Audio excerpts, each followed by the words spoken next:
Hello, good afternoon. My name is Nuria Rubini. I'm a professor of economics at New York University, the Stern School of Business.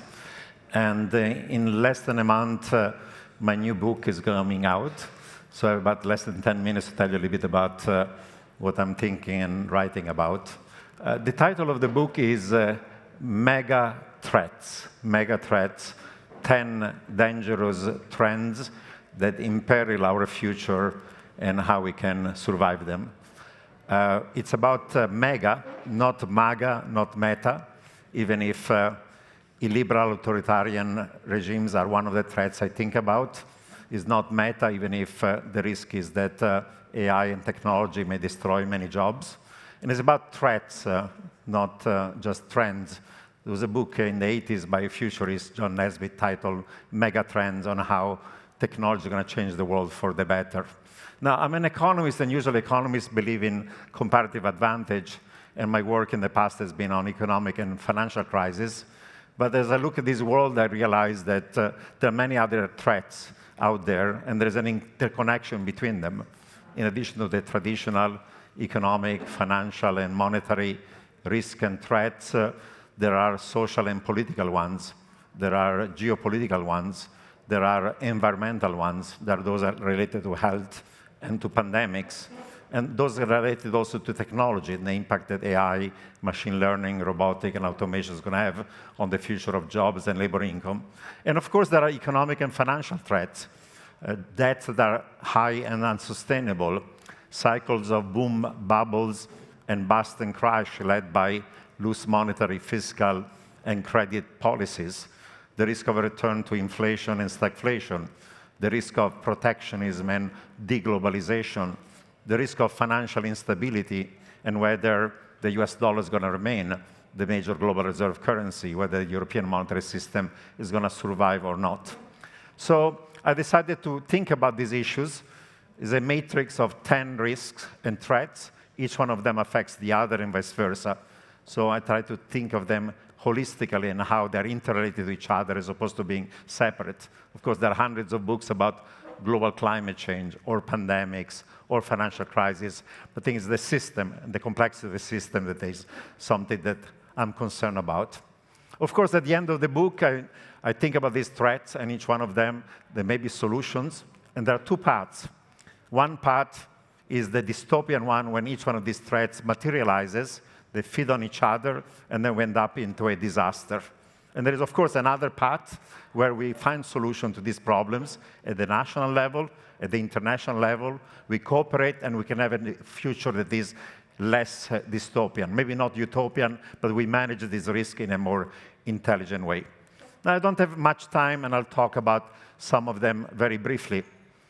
I start with the backlash against liberal democracy.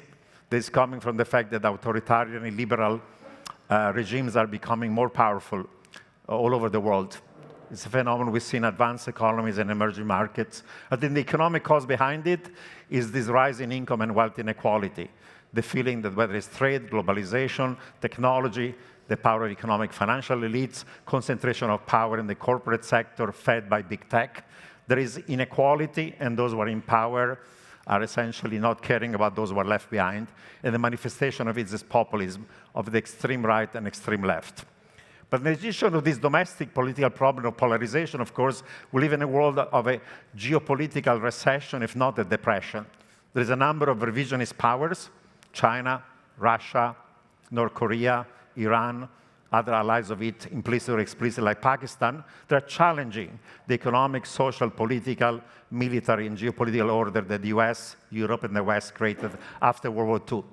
We're at the beginning of a Cold War, and the question is whether this Cold War is going to lead to a hot war eventually. There's already a hot war in Ukraine, but whether US and China could end up in the military conflicts. Of course, the consequences are that for the last 30 years, we had less geopolitical risk after the collapse of the Soviet Union and the Iron Curtain. So we had more globalization, more integration. But the reverse is going to happen in a world that is divided geopolitically. There'll be decoupling between US and China, fragmentation of the global economy, deglobalization, protectionism, and balkanization of global supply chains. We're going to care about security as opposed to efficiency of economic activity, friendshoring rather than offshoring. So it has material consequences, this rise of geopolitical risk. Global climate change, of course, is a serious issue. I don't have much time to talk about that, but I fear that there is a lot of greenwashing, green wishing, and green fig leaves. The solution to whether it's adaptation or mitigation or geoengineering are economically difficult. We don't have yet solutions that are going to resolve the problem of climate change without collapse of economic growth, and that's a slow-motion train wreck. Pandemic, by the way, there's a relation between pandemic and global climate change, as I studied. When you destroy animal ecosystems, those animals that have pathogens like pangolins or bats get in touch with livestock and with human activity, and that's why the zoonotic transmission from animal to human becomes more frequent and more virulent. After all, we didn't have any global pandemic between 1918, Spanish flu, until 1980. And since then, we've had HIV, SARS, MERS, swine flu, bird flu, Zika, Ebola, COVID-19, monkeypox. Why it's happening so more frequently is the connection between climate change and pandemic. Technology, of course, can increase the economic pie, but AI, machine learning, robotic, automation is going to destroy most jobs. Some people eventually believe that actually our own species, Homo sapiens, might become obsolete. That might take a while, but certainly the inequality is going to rise because technological innovation is capital-intensive, skill-biased, labor-saving. So if you own the financial real capital, you do well. If you're like everybody here in the top 10% of distribution of skill in human capital, you're going to do well. That if you are low value added or medium value added, blue collar or even white collar, your jobs, your income is going to be threatened by technology. And the same way in which we have a backlash today against globalization, we're going to see a same backlash against technological innovation as well. There are also economic and financial risks I don't have time to discuss. High private and public debt, the risk of debt crisis, boom and bust of economic activity and financial asset prices as we have loose monetary and fiscal policy. But I think that if I had to make one point, I believe that the rise in inflation we've seen in the last year is not just transitory. We're going from great moderation to great inflationary or stagflationary instability.